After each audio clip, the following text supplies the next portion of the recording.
Doctor Navnath ગમાણાએ Bharuch જિલ્લાના નવા collector તરીકે વિધિવત ચાર્જ સંભાળ્યો છે। અગાઉ જિલ્લા કલેક્ટર તરીકે ફરજ બજાવતા ગૌરાંગ મકવાણાની ગાંધીનગર બદલી થતા તેમને ભાવભીની વિદાય આપવામાં આવી હતી। જિલ્લા સેવા સદનમાં યોજાયેલ કાર્યક્રમમાં વિવિધ વિભાગોના અધિકારીઓ અને કર્મચારીઓ હાજર રહ્યા હતા।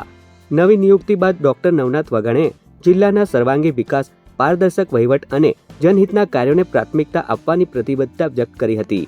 તેઓએ જિલ્લાના વિકાસલક્ષી પ્રોજેક્ટોને વધુ ગતિ આપવા તેમજ સામાન્ય નાગરિકોની સમસ્યાઓના ઝડપી નિરાકરણ માટે તંત્રને સંવેદનશીલ રીતે કાર્ય કરવાની સૂચના આપી હતી। જિલ્લામાં નવા કલેક્ટરની નિમણૂકને લઈને વહીવટી તંત્ર તેમજ નાગરિકોમાં નવી આશા અને ઉત્સાહનો માહોલ જોવા મળી રહ્યો છે। આજે 14 મે 2026 રોજ હું ગૌરાંગ મકવાણા સાહેબ પાસેથી કલેક્ટર ભરૂચનો ચાર્જ લીધો છે।